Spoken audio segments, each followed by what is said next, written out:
विगत 3 दिनों से सदन के लिखा हुआ है, सभी सम्मानित के हिसाब से समय दिया जा रहा है। यहाँ भी और अपने विचार इसमें किसी प्रकार का कोई वो नहीं किया जा रहा। उसी कड़ी में मुझे भी अपने विचार रखने का सुअवसर प्रदान किया है। मैं आसन का आभार प्रकट करता हूँ।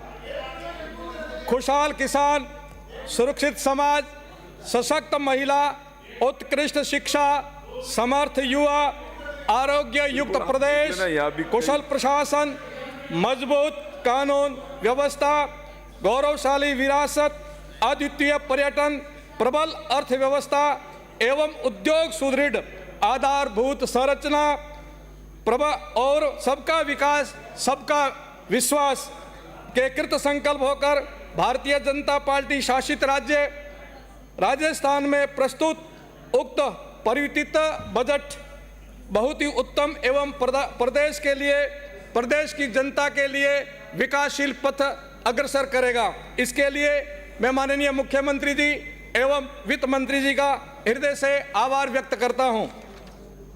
मैं इस पवित्र वेदी सदन में विपक्ष में विराजे हुए माननीय सदस्यों को मेरी भावना उल्लेखित निम्न काव्य के संदेश के माध्यम से करता हूं।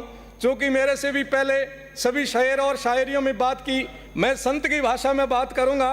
अहंकार का भाव नहीं रखूं, न किसी पर क्रोध करूं, देखूं दूसरों की बढ़ती को, कभी न किसी से ईर्ष्या भाव करूं। मैं भी आपसे आशा रखता हूं कि इसी भाव से हम सब लोग समगच्छध्वम संवदध्वम सम्मोमनांसी जानताम देवा भागम यथा पूर्वे संजानाम उपासते, इस पथ पर चल करके राजस्थान के विकास में किसी भी प्रकार का कोई भी अहंकार न रखते हुए विकास पर ले जाने में अपने कर्तव्य का निर्वहन करेंगे। भारत देश की जनता तीसरी बार मोदी जी को एवं एनडीए सरकार को अपना प्रतिनिधित्व स्वीकार करते हुए राजस्थान और भारत की सत्ता को हाथ में दिया है। इसलिए पूरे राजस्थान की जनता और भारत की जनता को मैं हृदय से साधुवाद करता हूं कि ये सुअवसर जनता की सेवा करना सर्वोपरि है, क्योंकि हमारा धर्म सेवा धर्मम परमम गहनो योगिनो मप्यगम्य सेवा करने का मौका मिला है। निश्चय ही एनडीए की सरकार राजस्थान में नहीं भारत में, और राजस्थान में भारतीय जनता पार्टी की सरकार यहाँ की जनता की सेवा करके अपने कर्तव्य का निर्वहन करेगी। मैं आपसे निवेदन करता हूं, माननीय विपक्ष में बैठे हुए माननीय सदस्यों ने देश के यशस्वी प्रधानमंत्री जी एवं हमारे माननीय मुख्यमंत्री जी के बारे में भी अवधारणा आपकी बहुत अच्छी है और अच्छी रहेगी, ये मैं आशा रखता हूं।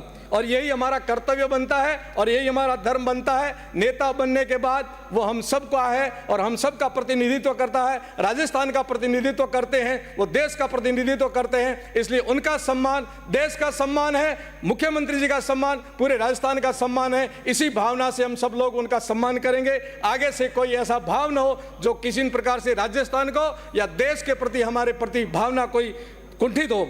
ये भी सत्य है कि आप विपक्ष में विराजे हैं और हम लोग पक्ष में बैठे हैं। ये सत्ता परिवर्तन होता रहेगा, कभी विपक्ष और पक्ष, परंतु राज्य के विकास में हम सबको एकजुट होकर के, अभी मेरे से पूर्व माननीय सदस्य ने जो हमारे से बहुत वरिष्ठ है जो सलाह दी, मुझे बहुत हृदयंगम हुई है कि यही भाव और यही कर्म करने के लिए हम सबको जनता ने चुन करके यहाँ भेजा है।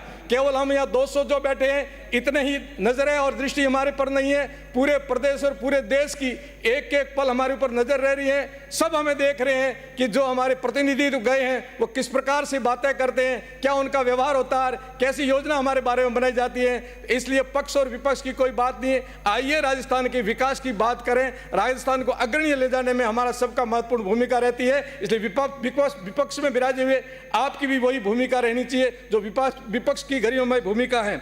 मैं इस बजट के बारे में निवेदन करूंगा कि राजस्थान की सरकार ने बजट जो दिया है वो अकल्पनीय है, अतुल्य है, प्रशंसनीय है और विजन के साथ है। यदि कोई इसमें वाद विवाद के माध्यम से हमें कोई बात रखनी है, आइए आपके सुझाव किस प्रकार से विकास से बात करनी है वो भी उन पर विचार जरूर किया जाएगा। इस बजट में मेरी विधानसभा को ध्यान में रखते हुए माननीय मुख्यमंत्री जी ने, उप मुख्यमंत्री जी ने जो योजनाएं दी उसके लिए भी पोखरण की जनता और मैं स्वयं बहुत हृदय से धन्यवाद और साधुवाद भी करता हूं। फिर भी कुछ आशाएं उपेक्षाएं हैं, क्योंकि हम सबका